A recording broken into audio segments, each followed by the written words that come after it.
Donny Crandell, mistakes, Donny Crandell.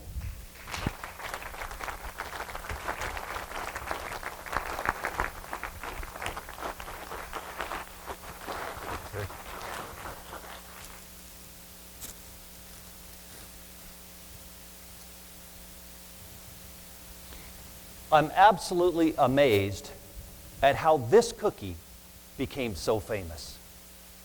Ruth Wakefield must have been pleasantly surprised when she put chunks of her Nestle chocolate bar into her butter drop dough cookies, thinking that the chocolate chunks would melt and create a chocolate-flavored cookie.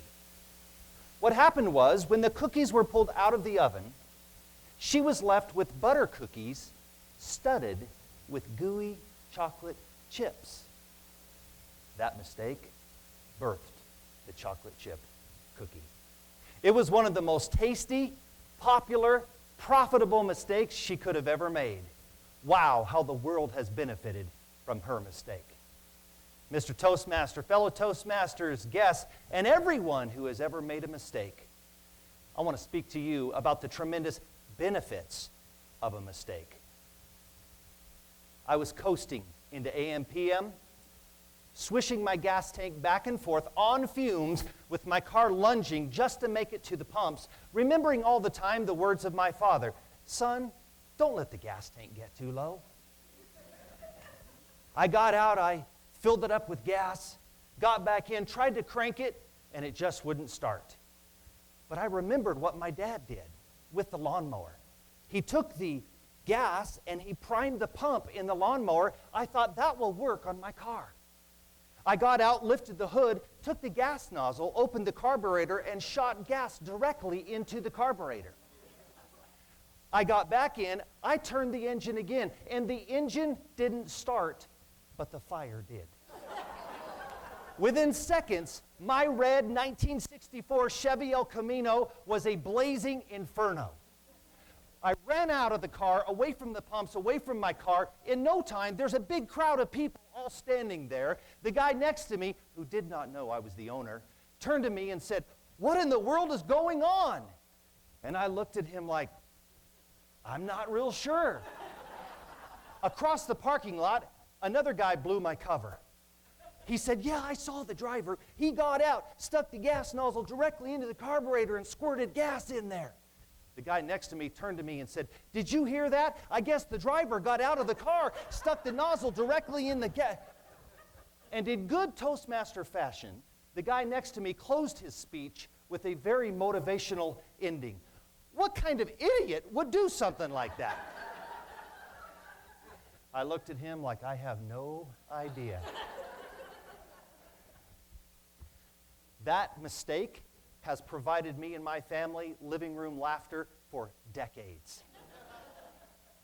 Laughing at ourselves and our mistakes can magically transform our lives. That's what my professional magician friend said. He said that in every performance, he intentionally makes a mistake. When he makes a mistake, the audience laughs. When the audience laughs, they're endeared to him.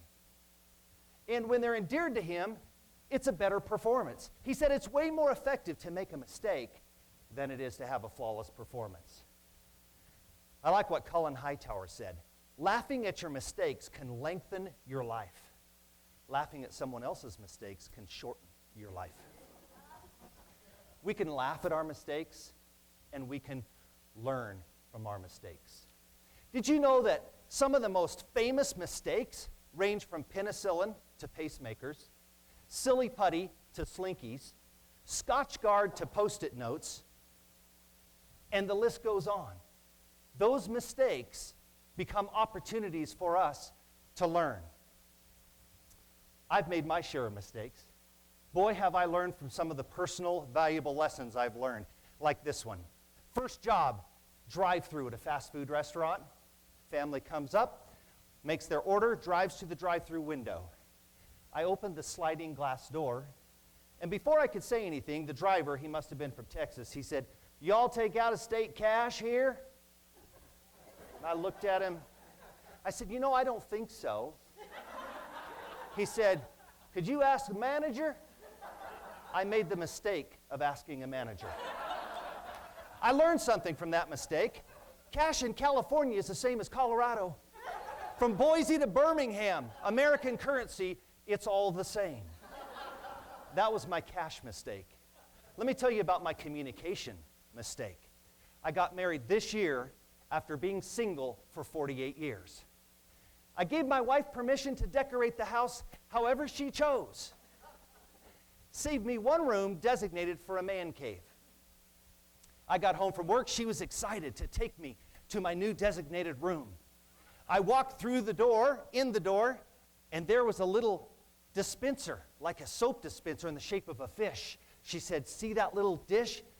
I know you love fishing." And then she pointed to a picture on the wall she got me, and it was a wildlife refuge, and ducks were flying. And she said, "See that picture I got you? I know you."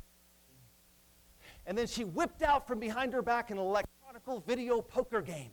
And she said, "I know how much you love pressing buttons on the remote. And you can't lose any money with this either." This was too much for me to take in. I mean, my own man cave. So I went ahead and took a seat on the short, white, porcelain stool in that room, realizing that I had made a big mistake. The next time I ask for a man cave, I'm going to let my wife know that the bathroom is off limits. I have made all kinds of mistakes in my life. King-size mistakes, baby mistakes. Inconsequential mistakes, and very costly mistakes. But I'm not alone. There are so many people who have also made mistakes. Thomas Edison learned from thousands of his mistakes before he got the light bulb right. Steve Jobs, his earlier computer was considered a mistake for being unreliable, poor ventilation. Yet many of us today are using Apple products, iPhones, iPads, you name it. You see, mistakes don't have to be wasted experiences. They can be the doorways into laughter, learning, and success. Fellow Toastmasters friends, we've all made our share of mistakes. We've said things we wish we could take back. We've done things we wish we could do. And though you've made mistakes, that doesn't make you a mistake. And though you failed, it doesn't mean you're a failure. Your mistake could make you famous. Your mistake could change the world. Your mistake could help you help somebody else not make that same mistake. And if your mistake does not change the world, maybe it will at least make the world taste just a little bit better. I hope you can remember these words spoken to me by my grandpa. When I was a little guy, Grandpa said, "Donny, don't you ever, ever forget, God made you. You're one of a kind, and He doesn't make mistakes." Mr. Toastmaster. Thank you, sir.